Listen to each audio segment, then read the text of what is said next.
إِنَّا نَحْنُ نَزَّلْنَا الذِّكْرَ وَإِنَّا لَهُ لَحَافِظُونَ.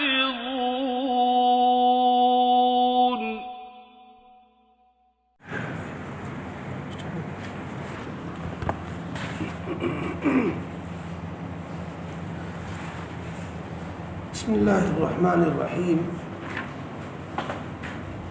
10ویں پارے میں 12 رکوع اور سورہ توبہ کے 6 رکوع مکمل ہوئے. آیت نمبر 42 پر. آیت نمبر 42 کے بعد اگلا رکوع شروع ہوتا ہے. عفا اللہ عنک لما اذنت لهم. اعوذ باللہ من الشیطان الرجیم. بسم اللہ الرحمن الرحیم. عفا اللہ عنک لما اذنت لهم حتى يتبين لك الذين صدقوا وتعلم الكاذبين. لا يستأذنك الذين يؤمنون بالله واليوم الآخر أن يجاهدوا بأموالهم وأنفسهم والله عليم بالمتقين. إنما يستأذنك الذين لا يؤمنون بالله واليوم الآخر وارتابت قلوبهم فهم في ريبهم يترددون. ولو أرادوا الخروج لأعدوا له عدة ولكن كره الله بعاثهم فثبطهم وقيل اقعدوا مع القاعدين. صدق الله العظيم. اوپر سے ذکر چلا آ رہا ہے غزوہ تبوک اور غزوہ تبوک کے شروع کے واقعات. جب اللہ کے نبی علیہ الصلاۃ والسلام نے اعلان فرمایا کہ ہر ایک مسلمان کسی بھی حالت میں ہو اس کو رومیوں کے لشکر سے عیسائیوں کی فوج سے لڑنے کے لیے تبوک مقام تک چلنا ہے، تو سارے مسلمان جس حالت میں بھی تھے، حالانکہ بہت سخت مسائل کا سامنا تھا. ایک طرف تو وہ مکہ اور طائف حنین سے جنگ کر کے اب انہوں نے اطمینان کی سانس لی تھی کہ عرب فتح ہو گیا، اور دوسرے کے موسم بڑا سخت تھا. سخت موسم میں سفر کرنا آسان نہیں ہوتا، سخت گرمی لو لپٹ میں. اور تیسرے یہ کہ جو ان کا ذریعہ معاش تھا وہ سارا کا سارا کھجوروں پر تھا. کھجور پکی کھڑی تھیں اور اس میں لاپرواہی کرنے سے پورے سال کی فصل کا نقصان تھا. اور چوتھے یہ کہ اتنی دور دراز کا سفر تھا، 800 کلومیٹر، تو اس کی وجہ سے سب کے پاس انتظامات بھی نہیں تھے. وہ چلنا ہر حال میں تھا کہ پیدل چل سکو تو پیدل چلو. تو اس کی وجہ سے جو مخلص مسلمان تھے تو ان کے لیے تو کچھ نہیں، وہ تو جان دینے کے لیے تیار بیٹھے رہتی تھی. اللہ کے نبی کے اشارے پر سب کچھ قربان کر دینا ان کی سعادت ہوا کرتی تھی. لیکن جو مسلمانوں میں جھوٹے مسلمان شامل تھے، جو حقیقت میں مسلمان نہیں تھے، وہ منافقین جنہیں کہا جاتا ہے، ان کی جان نکلنے لگی. تو انہوں نے جھوٹے بہانے، نہ کوئی تیاری، نہ جانے کی فکر، نہ مسلمانوں کے ساتھ جہاد میں لڑنے کا ارادہ، آ کر کے جھوٹے بہانے بنانے لگے کہ میرے ساتھ یہ پرابلم، میرے ساتھ یہ پریشانی، مجھے اجازت دے دیجئے کہ ہم جو ہے جہاد میں نہ جائیں، ہمارے ساتھ یہ مسئلہ ہے. یہ اللہ کے نبی علیہ الصلاۃ والسلام اپنی نرم مزاجی، خوش اخلاقی اور عفو درگزر چشم پوشی جو آپ کا مزاج تھا، اللہ کے نبی علیہ الصلاۃ والسلام نے جان بوجھ کر، جانتے ہوئے کہ یہ جھوٹے بہانے بنا رہے ہیں، خام خواہ جو ہے جہاد سے جانے کے لیے جان چرا رہے ہیں، پھر بھی اللہ کے نبی علیہ الصلاۃ والسلام چشم پوشی کرتے ہوئے ان کو یہ نہ ٹوک کر کے کہ تم غلط جھوٹے بہانے بنا رہے ہو، بس نظر انداز کرتے ہوئے ان کو اجازت دیتے رہے کہ ٹھیک ہے تم نہیں جا پا رہے ہو، رہنے دو. تو اس طریقے سے منافقین ایک ایک کر کے آتے اور جھوٹے بہانے بنا کر اجازت لے کر کے پھر جا کر کے خوش ہوتے. کیا خوش ہوتے کہ ہم نے دھوکہ دے دیا. خوش ہوتے کہ، اور اگر ادھر مسلمانوں میں بادی بن جاتی ان کی، بھائی کیوں نہیں چل رہے ہو جہاد میں، تم تو جو ہے سب کے لیے اعلان ہوا ہے، تو کہہ دیتے بھائی ہم نے اجازت لے رکھی ہے. تو اپنی اجازت کا بہانہ بنا کر کہ مدینے میں رہنے کی ہم نے اجازت لے لی ہے، اور ادھر آپس میں جو ہے بغلے بجاتے کہ دیکھو ہم نے کیسا دھوکہ دیا کہ وہ دھوکے میں آ گئے اور ہم کو اجازت دے دی کہ چلو کوئی بات نہیں، تم اگر جہاد سے غیر حاضر رہو.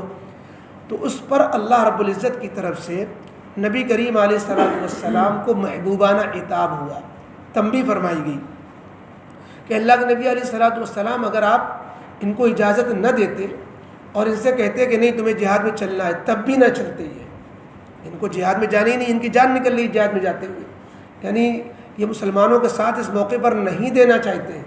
لیکن اگر آپ اجازت نہ دیتے اور پھر ان کو چلنے کا حکم ہوتا، پھر یہ نہ جاتے تو ان کی قلعی کھل جاتی، یہ پھر خوش ہونے کا ان کو موقع نہیں رہتا۔ یہ جو ڈینگ رہے ہیں اور مسلمانوں سے کہہ ہم نے اجازت لے لی اور آپس میں کہتے ہم نے دھوکہ دے دیا، تو یہ ان کے لیے موقع نہ رہتا اگر آپ اجازت نہ دیتے۔ اور اس کا بڑا فائدہ یہ ہوتا کہ مخلصین اور منافقین کی چھٹنی ہو جاتی کہ آپ نے اجازت نہیں دی رکنے کی، جہاد میں جانے کا حکم دیا، پھر بھی دیکھو یہ جا نہیں رہے ہیں، یہ ہے منافق، اور جن کو آپ نے جانے کے لیے کہا وہ جا رہے ہیں تو وہ مخلص مسلمان ہیں، تو جانے والے مومن ہو جاتے مخلص، اور جن کو آپ جو نہ جاتے اور آپ کے حکم کے باوجود نہ جاتے، آپ ان کو اجازت نہ دیتے رکنے کی، تو ان کو بھی جانا ضروری ہو جاتا، پھر نہ جاتے تو ان کا نفاق کھل جاتا۔ لیکن اب انہوں نے اپنے عیبوں پہ پردہ ڈالا ہوا ہے، آپ کی اجازت کی وجہ سے انہوں نے اپنے عیبوں پہ پردہ ڈال لیا، اور آپ کی اجازت دینے کی وجہ سے وہ جھوٹے اور سچے سامنے نہیں آ سکے۔ لہٰذا اللہ رب العزت نے فرمایا کہ یہ موقع کے اعتبار سے آپ کا یہ فیصلہ اور اجازت دینا یہ ایک مناسب موقع پر بات نہیں تھی۔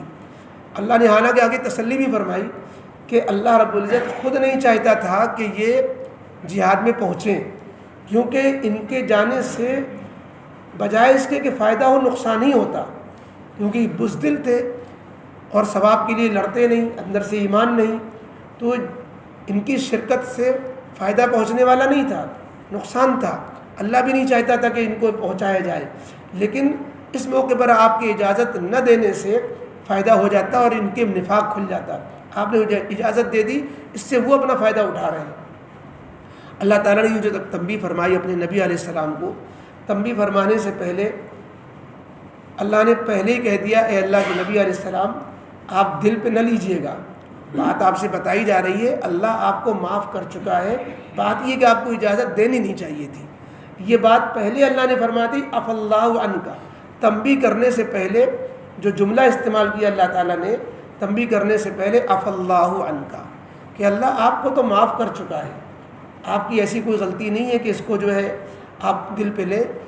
اللہ تعالیٰ نے معافی کا اعلان پہلے فرمایا، کس چیز کی معافی، کون سی غلطی، کون سی چیز ہو گئی فروغ داشت ہو گئی جس کی وجہ سے اللہ فرما رہے اللہ نے آپ کو معاف کیا، وہ بات آگے آئی۔ اس لیے کہ اگر پہلے تنبیہ کر دی جاتی اور معافی کا ذکر بعد میں آتا تو اللہ کے نبی علیہ الصلاۃ والسلام پر اس بیچ میں کتنی کیا بیتتی اور آپ کے دل پر کتنا اثر ہوتا۔ اللہ نے پہلے ہی تسلی فرما دی عفا اللہ عنک، کہ محبوب آپ جو ہے پریشان نہ ہو، اللہ تو آپ کو معاف کر چکا ہے، بس یہ ہے کہ آپ کو بتا دیا جائے کہ آپ نے اللہ کی حکم و اجازت کے بغیر ان کو جو اجازت دینے والا عمل کیا، یہ موقع محل کے اعتبار سے مناسب نہیں تھا۔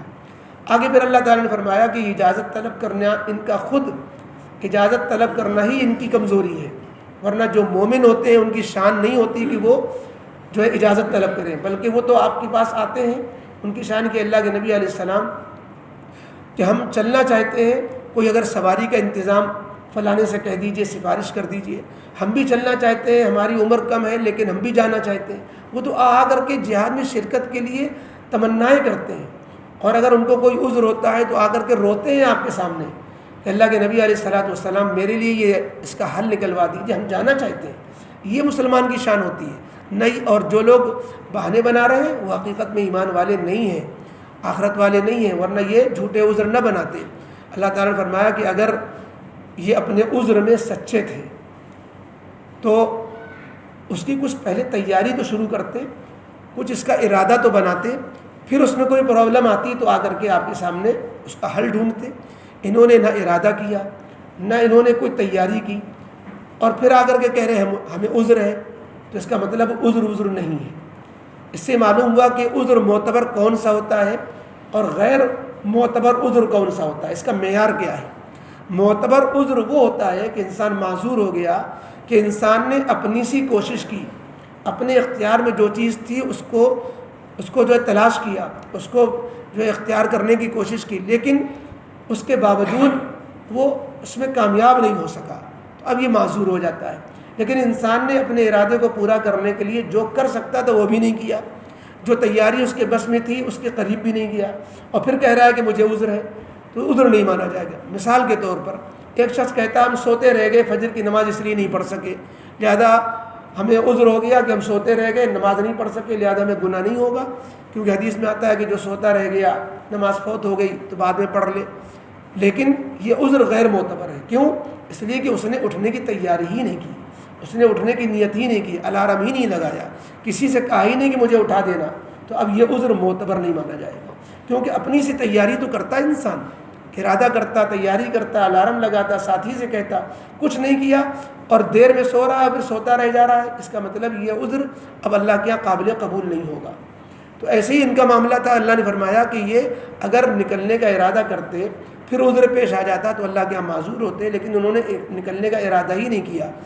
کیوں؟ اگر ارادہ کرتے تو کچھ تیاری تو سامنے آتی، کچھ تو جو ہے اپنی فکر سامنے آتی، لیکن اللہ نے فرمایا کہ ٹھیک ہی ہوا کہ انہوں نے خود ارادہ نہیں کیا، جس کی وجہ سے گنہگار ہوئے، ورنہ اگر یہ ارادہ کرتے بھی تو اللہ رب العزت ان کی شرکت کو پسند نہیں کرتا، کہ منافقین کی شرکت سے مومنین مخلصین کے اندر بھی کمزوریاں آنے لگتی ہیں، ان کی حرکتوں کو دیکھ کر اور ان کے جو ہے بزدلانہ جملے بولنے کی وجہ سے، جیسے غزوہ احد میں ہوا کہ منافقین جب پیچھے ہٹ گئے تو اس کی وجہ سے جو نئے نئے مسلمان تھے ان میں کمزوری آنا شروع ہوئی۔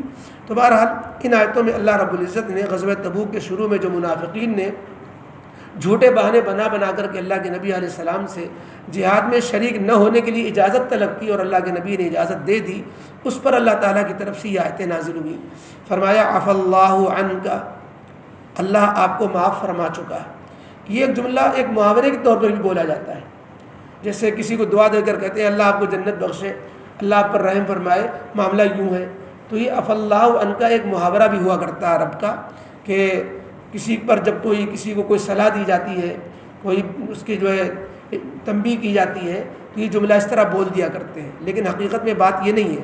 اللہ رب العزت نے واقعتاً اللہ کے نبی علیہ السلام کی تنبیہ فرمانے سے پہلے واقعتاً معافی کی بات اس لیے فرمائی تاکہ اللہ کے نبی علیہ السلام کو احساس نہ ہو، زیادہ احساس نہ ہو، ورنہ پہلے تنبیہ کی جاتی تو اب احساس اتنا زیادہ ہوتا کہ معافی سے پہلے آپ کے احساس کا جو ہے تأثر بہت زیادہ بڑھ جاتا اور اس سے آپ تکلیف میں ہوتے۔ اللہ تعالیٰ کو اپنے نبی کی اتنی تکلیف بھی گوارا نہیں تھی۔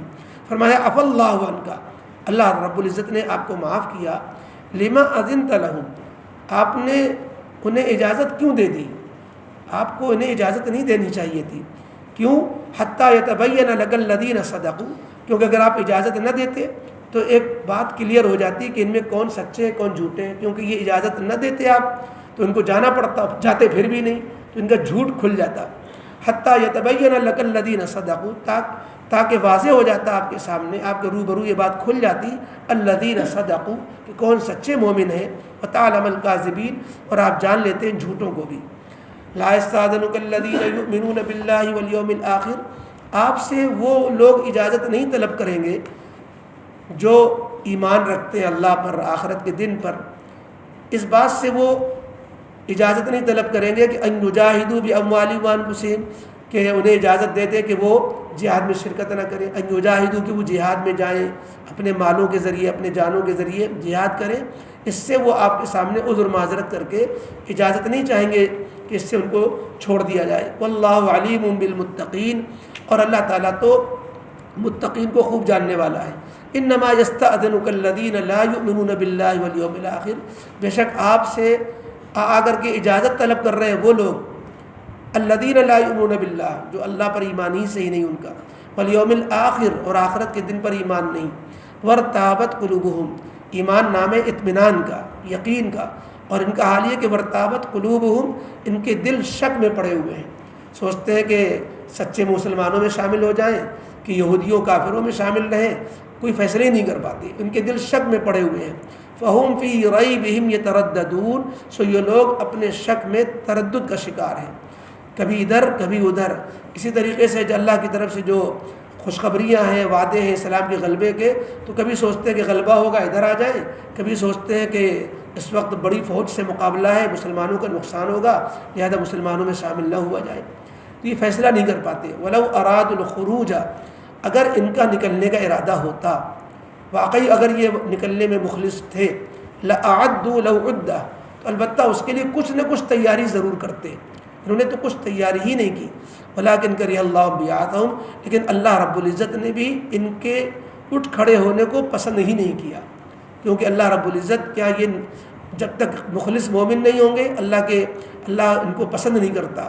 لہذا انہوں نے اللہ تعالیٰ نے بھی ان کے کھڑے ہونے کو پسند نہیں کیا. فَثَبَّتَهُمْ سو ان کو سستی میں پڑے رہنے دیا, یعنی انہوں نے ارادہ بھی نہیں کیا, تیاری بھی نہیں کی, اللہ نے بھی توفیق نہیں دی.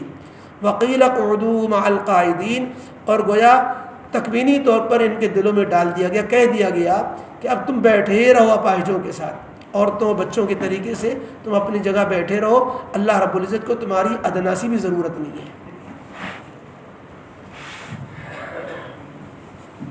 الحمد للہ رب العالمین والصلاة والسلام علی رسول محمد وآلہ وصحبہ اجمعین. ربنا ظلمنا انفسنا وإن لم تغفر لنا وترحمنا لنكونن من الخاسرین. ربنا لا تجعلنا فتنة للقوم الظالمین ونجنا برحمتك من القوم الكافرين. ربنا توفنا مسلما والحقنا بالصالحين. ربنا توفنا مع الابرار.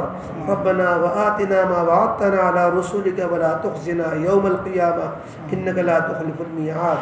اللهم انا نسألك الخير لكل مسلم ومسلمة. یا اللہ یا رحمان یا رحیم ہم سب کے گناہوں کو معاف فرما, اپنے فضل کا, رحم کا, کرم کا, نصرت کا معاملہ فرما.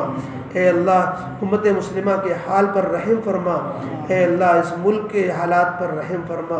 اے اللہ ہر طرح کے اللہ امن کا, سکون کا, اور اے اللہ مسلمانوں کی اے اللہ غلبے کا اور مسلمانوں کی حفاظت کا اے اللہ فیصلہ فرما. اے اللہ اس ملک میں اور اے اللہ جو خطرات کے بادل منڈلا رہے ہیں اور مسلمانوں کے لیے جو پریشانیاں خصوصاً بڑھی ہوئی ہیں, اے اللہ اپنے فضل و کرم سے اللہ پریشانیوں کو دور فرما. ہر طرح کے فتنوں و آفتوں سے اے اللہ ایک مسلمان کی جان مال کی عزت آبرو کی حفاظت فرما. اے اللہ مدارس اور مساجد کی حفاظت فرما. اے اللہ ملکوں کے درمیان جنگ کے خطرات کے بادل منڈلا رہے ہیں, اللہ اپنے خیر کا معاملہ فرما. اللہ ہر حال میں مسلمانوں کو غلبہ نصیب فرما. اس ملک کے مسلمانوں کو اے اللہ کی جان مال کی حفاظت فرما. اے اللہ اس ملک کی بھی حفاظت فرما. ملک میں امن و امان قائم فرما. ہر طرح کی بدامنی, فساد, نقصان سے اللہ حفاظت فرما. اللہ خیر کا معاملہ فرما. اے اللہ دین دنیا آخرت میں سب جگہ بھلائی مقدر فرما. اللہ اچھی زندگی, اچھی موت, اچھا انجام نصیب فرما. دنیا بھی بہتر فرما, آخرت میں بھی کامیاب فرما. ربنا تقبل منا انك انت السميع العليم وتب علينا انك انت التواب الرحيم. سبحان ربك رب العزة عما يصفون وسلام على المرسلين والحمد لله رب العالمين.